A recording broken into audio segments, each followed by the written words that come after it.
Greetings, students. Welcome to the first lecture of the course Technology and Society. Before I start with the first lecture, let me walk you quickly through the various topics that we will be covering in this course over the next few weeks. So, starting with this lecture, we are going to start talking about society, technology, and social change. So, we will look at a socio-historical understanding of the evolution of the term technology and the various points it intersects with the understanding of the society. In the next topic, we are going to look at a theoretical lens to understanding the modalities of technology with society, particularly looking at the understanding of digital society. In the next topic, after that, we will be looking at the various methodological challenges and the methodological innovations with regard to technology and society. So, we are going to look at reconceptualizing social research, looking at concepts like big data, thick data, and so on and so forth.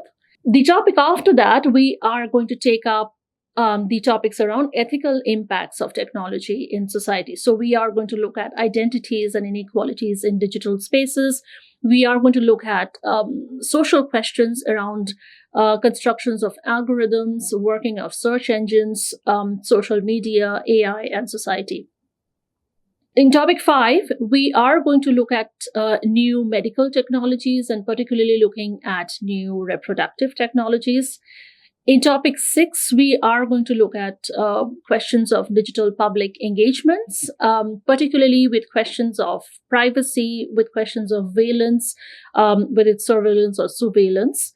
We are going to look at questions of digital activism, data protection initiatives, and so on. And in the final topic, we are going to reflect on our learnings from the previous topics and looking at technology, artificial intelligence in particular, and the future of understanding of power in society. So this is a layout of the 7 topics that we are going to look at over the next few weeks in this course.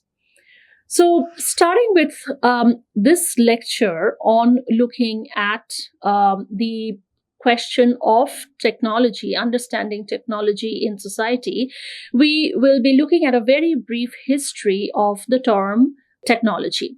So, etymologically, the term technology has its root in the Indo-European understanding of the root term tech.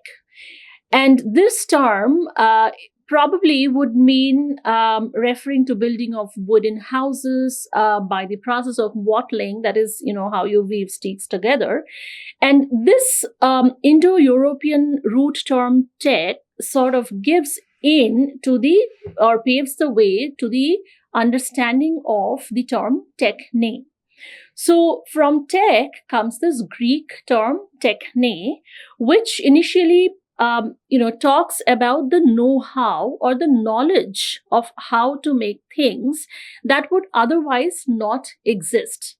And this know-how or knowledge of how to make things that would otherwise not exist sort of makes techne, the idea of techne, concerned with the artificial. So what happens over the social history is we come to a knowledge hierarchy where techne is the form of knowledge of how to make an art.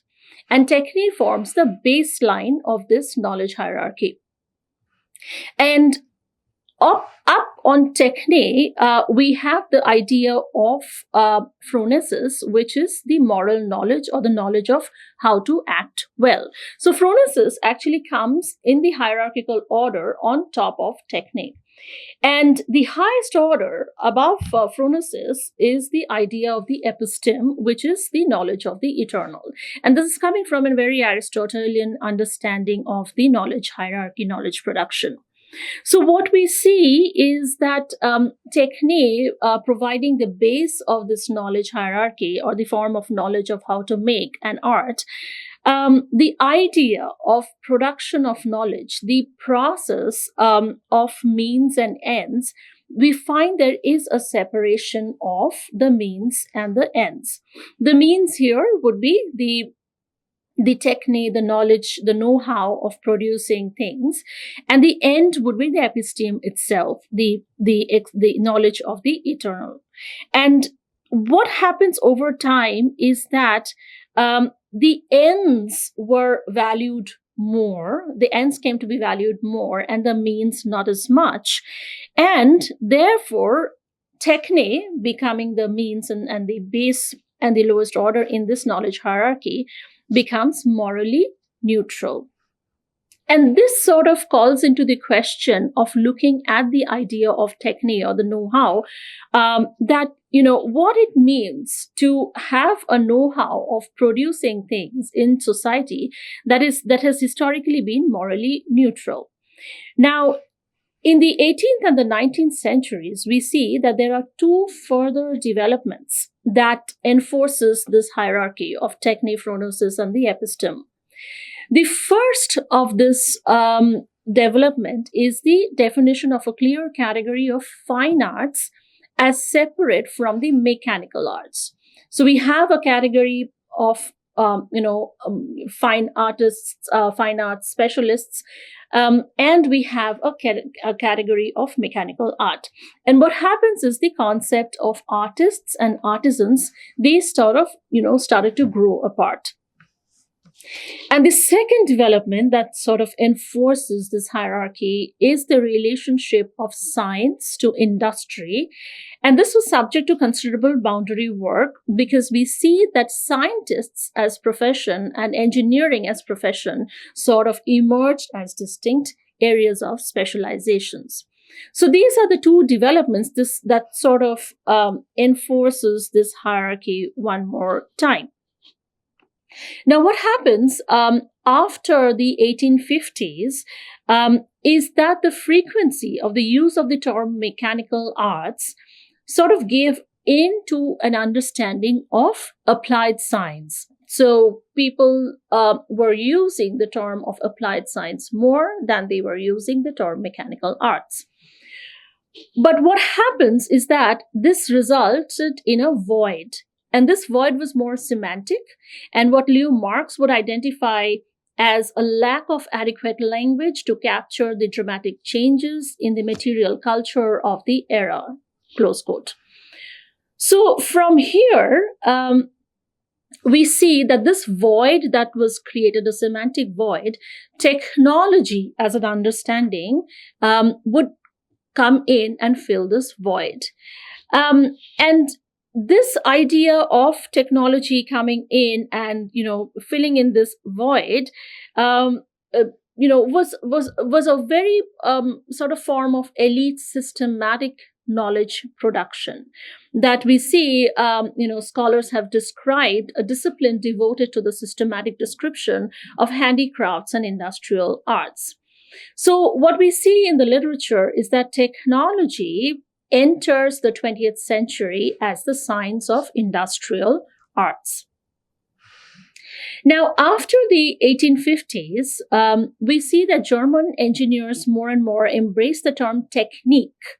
And in a very broad sense, not just restricted to the means and the ends sort of relationality, but as a coherent, culturally significant category that technology produces and covering the arts of material production. So the idea of technique is sort of evolving from the idea of technology, and such a concept that is built into a professional identity, as I said before, it placed the engineers within the concept of the German idea of Kultur, or what we understand to be culture, rather than the question of being placed within civilization.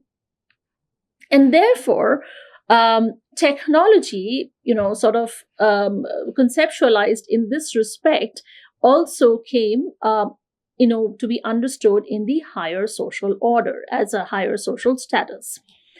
And this term technology only becomes a common word in the second half of the 20th century. So what happens from here is that if you read Skatsberg's book, um, there are two things that Skatsberg actually draws our attention to. The first thing is that liberate technology from scholars who reduce it to instrumental reason to the process of finding the best means to a specific end. And according to Skatsberg, by rejecting instrumentalism, we also reject the belief that technology lacks its own moral compass. And the second thing that Skatsberg brings our attention to is to rescue technology from determinists and people who view technology as driven by its own ends as a self-directed system isolated from conscious control. So what happens is technology then becomes as a designed material means to an end. So it has a specific purpose to arrive at an end. So no longer, would this idea of technology being morally neutral would hold, because it is now designed to meet, material means to a particular end. So post the 20th century, what we find is the more contemporary, more quote unquote modern meanings of technology that we see in textbooks, that we see in research, sort of emerging in this context. The first way that this meaning in contemporary times is upheld is that technology is an industrial art. So the understanding of technology as the know-how of producing in the context of industrial arts. The second is that technology as applied science. So if you recall, in my previous slides, I was talking about how applied science came into the social history. And so technology being understood, coming in and filling in that void is an applied science. And technology as a technique or a way to produce particular ends, and this way to produce a particular end is really engineered. So technology as a technique. So this also calls into question the idea of technology as it intersects with other facets of society. And the most important of these facets is the concept of scale. And scale here really is understood in a very quantitative term, but also scale has its qualitative repercussions also. So, in other words, in social science terms, in the context of a social understanding, scales can also be understood in terms of spaces, in terms of levels. So what happens is that the idea of technology can be envisioned across multiple types of spaces, across multiple scales, starting from the local to regional to national to international, so on and so forth, and in a variety of spaces. The space can be a physical space, the space can be a digital space. So technology brings in this understanding of scales and spaces. And it also offers a way of understanding technology as a social product, that no technology is produced outside of a scale, outside of a space, outside of a society. So whatever technology is produced at whatever scale, in whatever space, is governed by societal norms, societal guidelines, societal practices, and therefore very much informed by social practices. And so we see that, there is a very directed, a very informative body of literature that has emerged and are emerging in the context of understanding technology as a social product, as a social construct. And this is a concept of scale that I would like to bring in the next part of this topic, to understanding where technology or how technology sort of intersects with the idea of society through the idea of space. And so, to stay with the concept of technology offering or intervening in between scales and being practiced across a variety of spaces, you can consider the following example. So consider driving an automobile. It can be a car, it can be a bicycle, it can be a bus, it can be any form of automobile. Um, so the scale in this case is a scale of distance, right? So you're moving from point A to point B. And it is not just the scale of distance that is covered through this technology. If you split it up into a variety of other spaces or scales, you will see that, a car, for example, offers its own personal space. So, a person who's driving the car, a person who's riding with the driver, a car offers sort of a social and a personal space also. And the scale in this case can be a very intimate scale, right? So the other way to look at it is that the scale that the automobile is traversing, point A to point B, is also a scale measured in terms of distance. And this distance can be sort of measured in any amount of relationship. For example, it can be a short distance, a long distance, so on and so forth. The scale in question can also be thermodynamic, for example, or lighting, luminosity, for example, or of many other types that this scale can be understood. And there are technologies that sort of in just like automobiles, there are technology that helps us sort of overcome the issues of scale. For example, telescope or microscope are obvious examples. And it also brings in questions of measurement and unit definition and so on and so forth. But there is also a very social dimension to it. And this is something that we will look at again in the next part of the lecture, is how we make meaning of social spaces, technology in social spaces, and how do we make meaning of social spaces per se. So, to give you an example of a social space, we have seen that historians of science, they have talked about, science and technology at various scales. For example, laboratories. For example, maps. Maps are very good examples of spaces and scales simultaneously.